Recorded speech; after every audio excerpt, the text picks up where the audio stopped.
के साथियों के साथ भी चर्चा गहन रूप से हुई और गहन रूप से चर्चा होने के बाद आज हम यहाँ पर आपको खुशी से ये बताना चाहते हैं और ये खुशखबरी देना चाहते हैं कि संसदीय बोर्ड की बैठक में जिसका नेतृत्व हमारे प्रधानमंत्री नरेंद्र मोदी जी की उपस्थिति में हुआ, उनके नेतृत्व में ये बैठक हुई।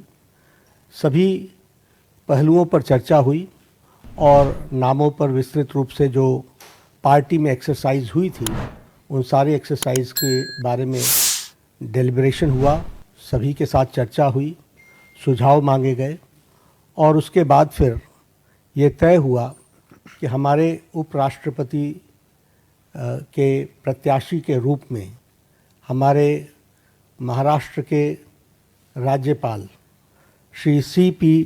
राधाकृष्णन जी, चंद्रपुरम पुन्नासामी राधाकृष्णन जी, उनको हम एनडीए का प्रत्याशी बनाएंगे और वो एनडीए के प्रत्याशी के रूप में रहेंगे। C.P. राधाकृष्णन जी, जिन्हें हम चंद्रपुरम पन्नुसामी राधाकृष्णन के रूप से जानते हैं, आपका जन्म अक्टूबर 20 1957 त्रिपुर में, तमिलनाडु में हुआ, त्रिपुर में।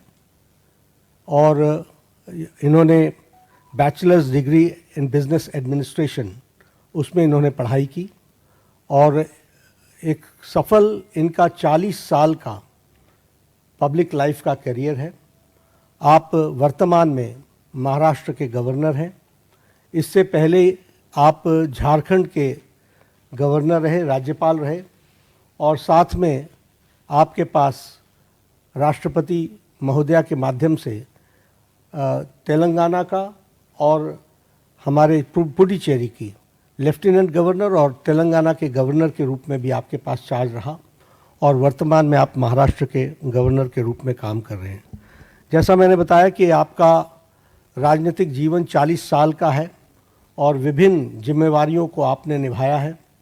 आप लोकसभा के 2 बार के चुने हुए सदस्य रहे हैं और लोकसभा का आपने प्रतिनिधित्व किया है और इसके साथ साथ आप कॉयर बोर्ड जो कोची में स्थित है उसके आप चेयरमैन भी रहे हैं और कॉयर बोर्ड के चेयरमैन के रूप में आपने ऑल टाइम हाई एक्सपोर्ट्स ये आपने किया है। झारखंड के गवर्नर के रूप में आपने प्राय सभी ज़िलों का भ्रमण किया और वहाँ डिटेल में जाकर जो हमारी सोशल इंडिकेटर्स हैं उसके बारे में उन्होंने बैठक भी ली और उसमें बहुत रुचि दिखाई है। महाराष्ट्र के राज्यपाल के रूप में भी आप एक्टिवली हमारे जो सोशल सेक्टर के जुड़े हुए विषय हैं उनके बारे में आपने खुद मॉनिटरिंग करके और उसके सारी चीज़ों को आगे ठीक ढंग से आगे बढ़े उसमें उन्होंने विशेष करके काम किया है। मैं व्यक्तिगत रूप में बोल सकता हूं कि ट्यूबरक्लोसिस एलिमिनेशन में उनका बहुत बड़ा योगदान है। उन्होंने झारखंड में भी इसमें बहुत अच्छा काम किया था, पुडुचेरी में भी काम किया था और उन्होंने इस बारे में यहाँ महाराष्ट्र में भी बहुत अच्छा काम किया है। He is widely travelled, approximately more than 24 countries he has visited on various capacities। तो इसलिए और तमिलनाडु में ऑल अक्रॉस पार्टी लाइन उनकी एक अपनी सामाजिक जीवन की छवि है। He commands respect in all sections of the society and he is considered to be person as a statesman who is recognised in the state. तो ऐसे हमारे प्रत्याशी हैं और हमारे सभी एनडीए के साथियों के साथ चर्चा हो गई है। और ऐसी ही ताजा खबरों के लिए लाइक, फॉलो और यूट्यूब पर सब्सक्राइब कर बेल आइकन जरूर दबाइए और हर अपडेट के लिए विजिट कीजिए swedeshlive.com।